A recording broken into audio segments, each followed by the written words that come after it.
ఎమర్జెన్సీకి మించిన అన్యాయంగా ఈరోజు ఈ రాష్ట్రంలో పాలన కొనసాగుతా ఉంది. వరద బాధితుల్ని ఆదుకోవడానికి మేము వెళ్తే మా మీద రాళ్ల దాడి చేస్తారు. దాని మీద ఇప్పటిదాకా కేసు నమోదు కాదా?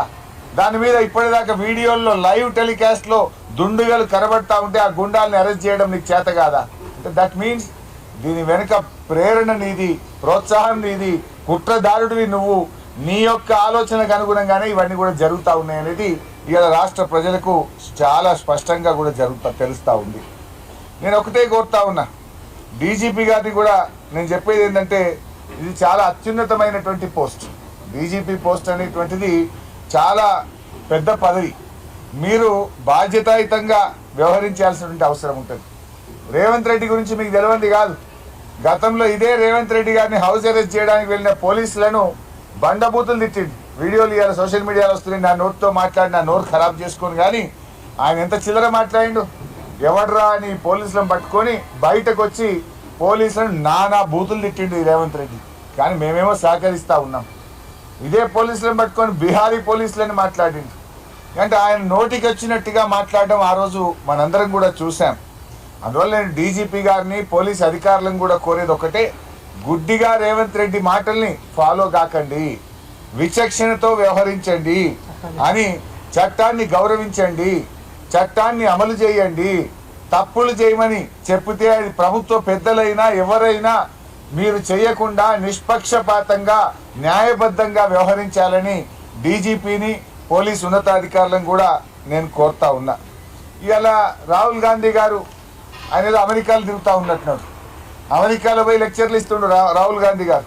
ఏమని? స్వేచ్ఛ, స్వాతంత్రం, న్యాయం, ధర్మం అని లెక్చర్లు ఇస్తూ ఉన్నాడు. అయ్యా రాహుల్ గాంధీ గారు, నువ్వు అమెరికాలో లెక్చర్లు తర్వాత ఇద్దు, కానీ నీ కాంగ్రెస్ పాలనలో ఉన్న తెలంగాణ రాష్ట్రంలో జరుగుతున్న అణిచివేతలను, ఆంక్షలను, రాజ్యాంగ ఉల్లంఘనల గురించి మాట్లాడాలని చెప్పి నేను రాహుల్ గాంధీ గారిని డిమాండ్ చేస్తూ ఉన్నా.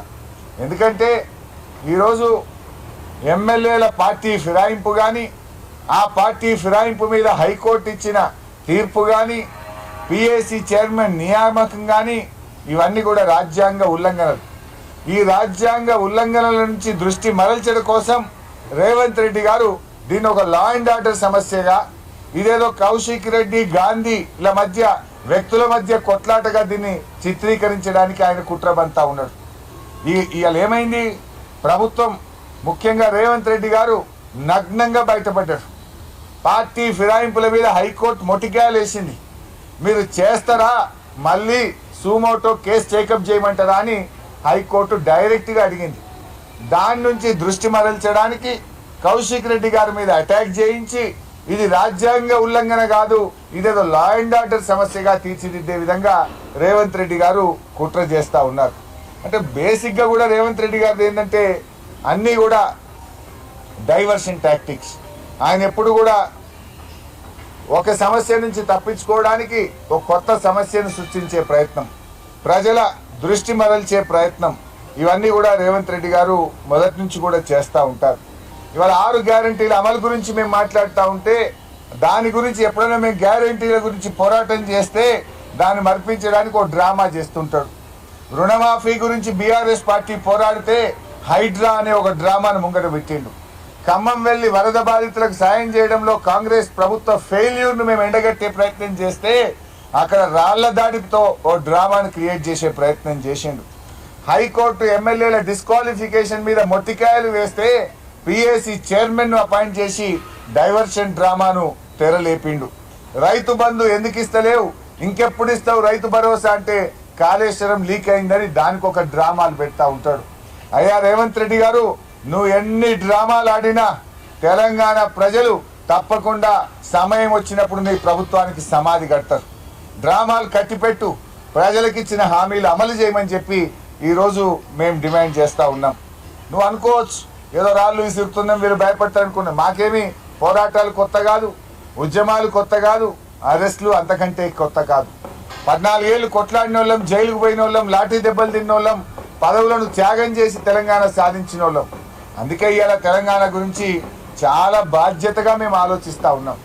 సరే, నువ్వు మొన్న ఖమ్మంలో రాళ్లతో కొట్టియచ్చు, నిన్న హైదరాబాద్లో కౌశిక్ రెడ్డి ఇంటి మీద రాళ్లతో కొట్టించవచ్చు, ఎన్ని రాళ్ళు విసిరుతో విసురు, ఆ రాళ్లే రేపు మళ్ళీ బీఆర్ఎస్ ప్రభుత్వం రావడానికి పునాది రాళ్లుగా మారుతాయి. రేవంత్ రెడ్డి గుర్తుపెట్టుకో అని చెప్పి నేను హెచ్చరిస్తా ఉన్నా. ఎందుకంటే ఈరోజు మేమేమో ఒక బాధ్యతాయుతమైన పార్టీ, పోరాడి తెలంగాణ తెచ్చిన వాళ్ళం, 14 ఏళ్ళు కష్టపడి తెలంగాణ తెచ్చిన వాళ్ళం, 10 ఏళ్ళు కేసీఆర్ పాలనలో దేశానికి ఆదర్శంగా తెలంగాణను నిలిపినటువంటి వాళ్ళం. అందుకే మీరు మొన్న చూస్తే 16వ ఆర్థిక సంఘం వస్తే రాష్ట్రానికి మేము రాష్ట్ర ప్రభుత్వం గురించి మాట్లాడలే. రాజకీయాలకు అతీతంగా రాష్ట్ర ప్రభుత్వం అనేక వైఫల్యాలు ఉన్నాయి. 16వ ఆర్థిక సంఘానికి తప్పుడు లెక్కలు ఇచ్చింది.